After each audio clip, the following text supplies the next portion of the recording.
You're playing a game, and it's a competitive game, and you need to build a mindset that allows you to be ultra competitive. And if you want to sit there and say, no, I want a non-competitive mindset, then fine. You know what you call people who do not win competitions? Losers. Correct.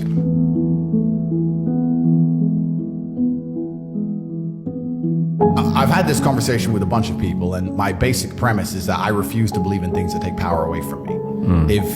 If you are in a haunted house and you believe in ghosts, you're scared of the haunted house. If you're in a haunted house and you don't believe in ghosts, you're just in a house and you don't care. So I don't like the idea when someone explains to me the idea of one day waking up and being miserable and not wanting to live anymore, and it's nothing to do with my circumstances and I have no power over it, and no matter how good my life is, I'm still gonna feel terrible and I'm gonna wanna die.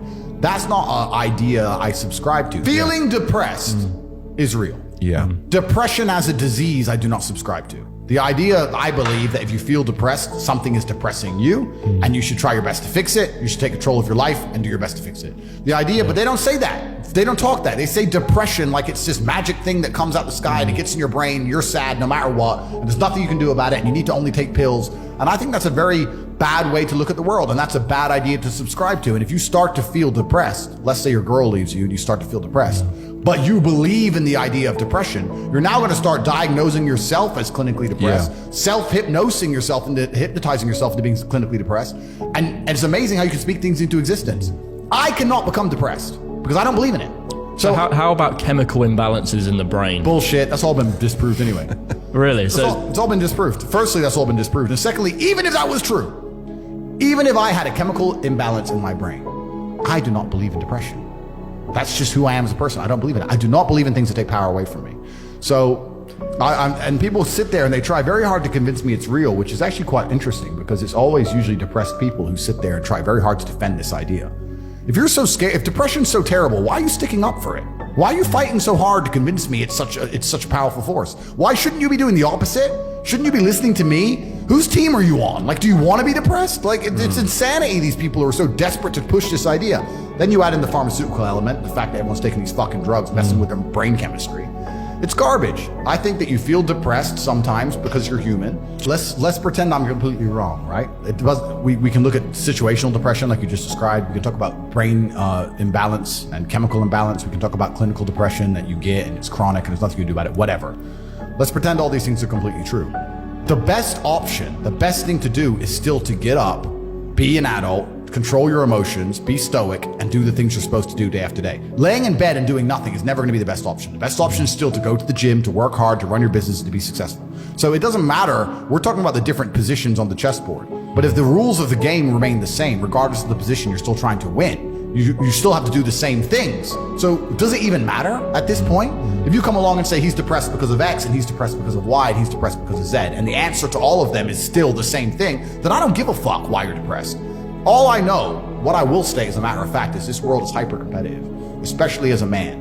Most men are walking through life and they don't realize that it's constant competition. I was driving here, even as I was driving here, I was looking out the window and I was looking at all these people just walking around. One of them had a fucking croissant. One of them was dressed like a dickhead because it's London. He thinks he fucking looks cool. This is a fucking moron. We've all seen them. Yeah, moron. Some of the dude just talking shit on the phone. Some other guy with headphones in, waiting to be fucking murdered, wouldn't even hear it coming. And all these NPCs, I'm just looking at them going, do they realize they're in endless, constant competition? Every single pound they want, someone else wants. Every single girl they want, someone else wants. There are people like me out here. I will destroy, you could get all 30 of them in a room and I will sit by myself and absolutely annihilate them in any single metric. And they're just sitting there just fucking floundering and wandering through life unaware of how competitive the world is. Well, and whinging how unfair it is. And whinging how unfair it is. And this is my point. If the world is truly that competitive, you do not have time to be depressed because it's a non-competitive mind state.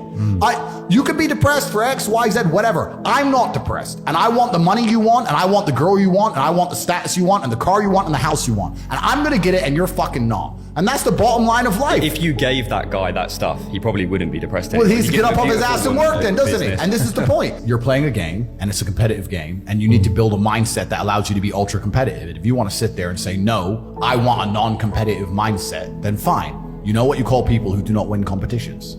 Losers. Correct. This is the full circle realization when you get to the point where, as frustrating as it was, you need this slave class of people who buy bullshit so that I don't have to do bullshit stuff, which is great.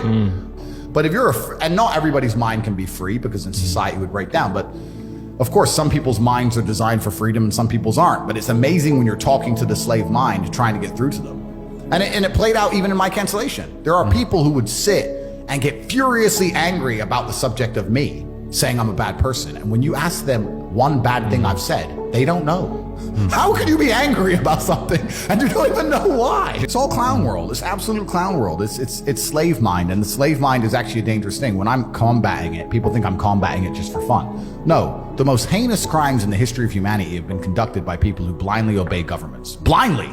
If you're gonna sit there and be a dummy and blindly comply and be told to hate a certain race or hate a certain person or do a certain thing without thinking, that's how World War II happens. All these people who sit and say, I'm a good person and you're bad because I have my mask and I have my boosters and you're bad. No, I think, you don't. You're the bad people. History is full of people like you who don't fucking think, who do as they're told, and you're the ones who end up fucking murdering people, not people like me. Everyone likes to believe they would have resisted the Nazis. They're the ones who would have not done it. But then they're fucking told to mask up and bend over for the fucking dildo and they take it. It's garbage.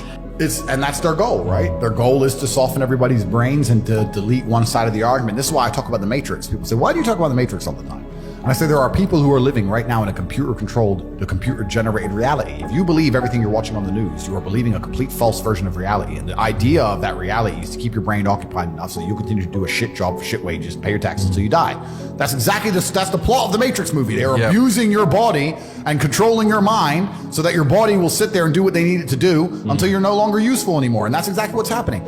And another question I get is people ask me why I'm so interested in this fight against the Matrix. And I try and explain to people that I believe this fight cannot be avoided. I think you're either combating the Matrix and fighting against the garbage they're telling you, or you're believing it. And if you believe it, then you end up fighting against yourself. You end up fighting against your own mind. You can't avoid the battle. If you're a full-grown man and you believe everything that's on the news, you're gonna end up fucking semi-depressed, divorced, miserable, broke. Like your life's shit anyway. There's no way to escape this fight. You're either buying their crap and fighting against your mind, or you're fighting against their crap. There's no other way to do it.